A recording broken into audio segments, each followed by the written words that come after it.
So this is the only type of approximation we make in finite volume. Okay, so last time we discussed the central flux scheme. F of I plus half is equal to the average of F of Ui bar and F of Ui plus 1 bar. And today, let's put that into a rounding MATLAB code to see how that behaves. Okay, so let's switch to MATLAB. So first, let's start by looking at the Burgers equation with periodic boundary condition. Okay, and let's start from a sinusoidal initial condition. All right. So let's say x is equal to. Okay, so let's first define n. Let's say the number of grid points 32. We like 2 to the n because I know you guys have been still working on multi-grid. Okay, so x is equal to link space of 0, 1, n plus 1. Okay, so x is the grid points. They are now at the half points. They are no longer at the integer points. All right. Okay. So let's do this. Let's compute the x centers. So these are the cell centers. 0.5 times x1 to n minus 1 plus x2 to n. So the cell centers are, I'm basically taking the average between the two grid points. These are the cell centers. So the xc is a length n array, while x is a length n plus 1 array. I'm going to use the initial condition. Let's say u0 is equal to, let's say, sine of xc times 2 pi. Okay, so let's visualize them a little bit. Let's visualize it in a finite volume type of fashion. So let's say, okay, let's make a xx equal to x1 to n minus 1 and x2 to n. So this is basically I'm making a 2 by n array that, like, each column of this is the two ends of the cell, right?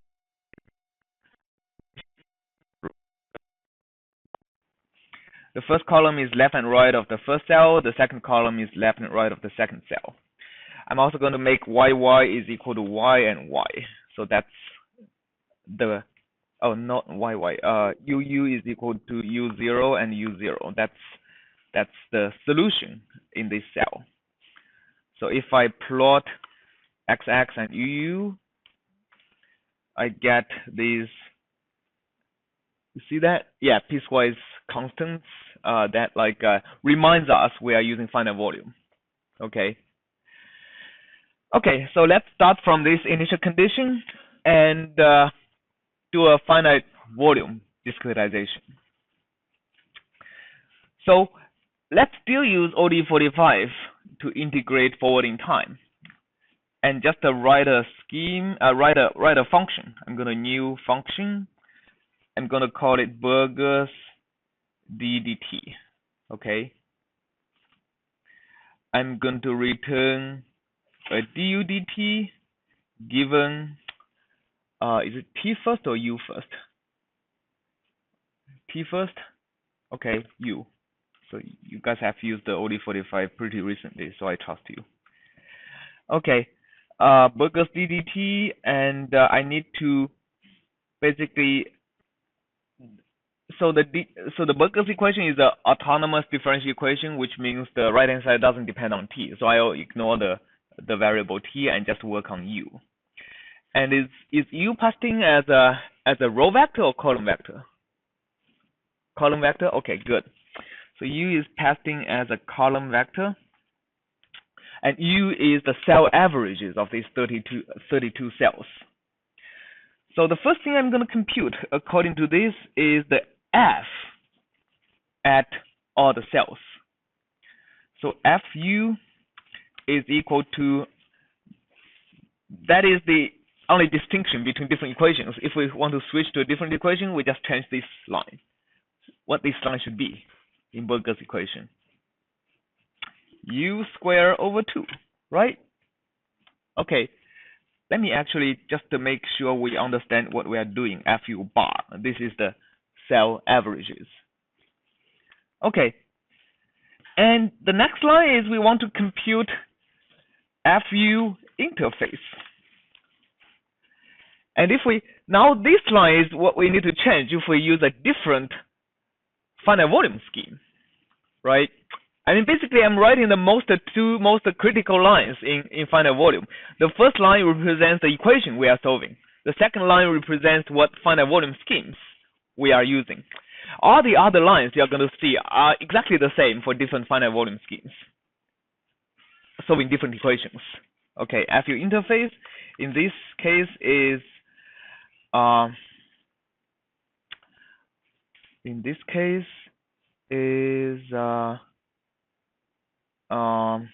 okay, I said I'm using periodic boundary condition, right?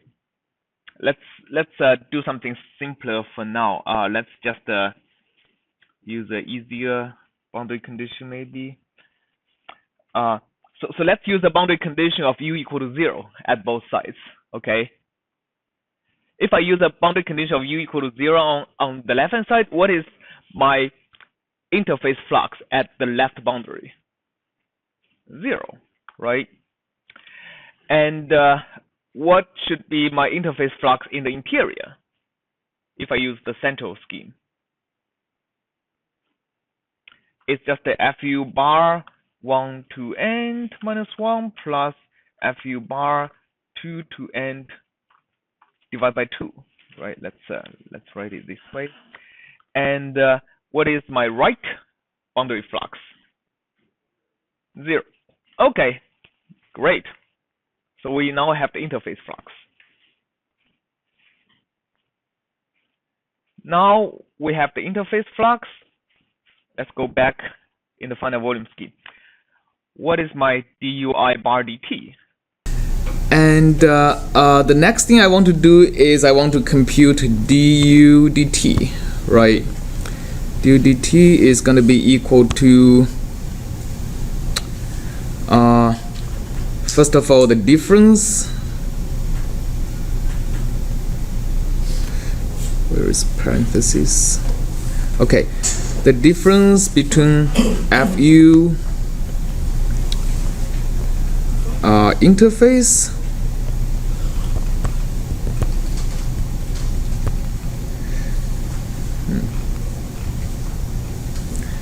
FU interface of 1 to end minus 1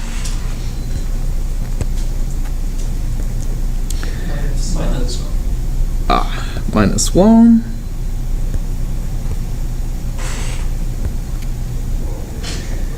and minus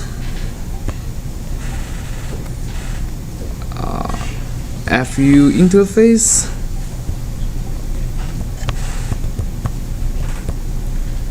of 2 to end.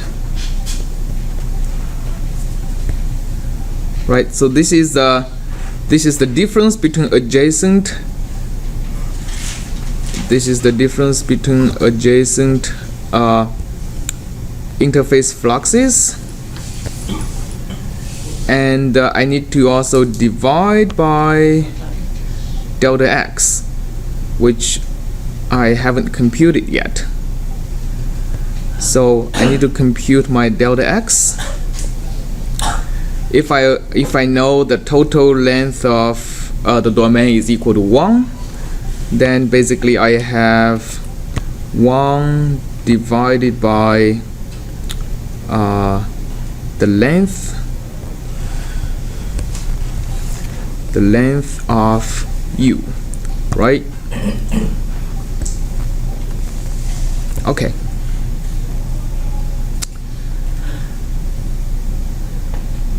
I think that's it. That's our implementation of the time derivative of our finite volume scheme. And this is always true. After we compute the interface flux, any finite volume scheme would be doing exactly that. Alright? And then this line is characteristic of the particular finite volume scheme. So if I use a different finite volume scheme, which we are going to look at a little bit later, we are going to change this line. The first line is characteristic of the equation we are solving.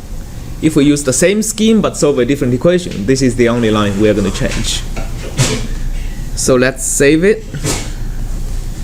Control S.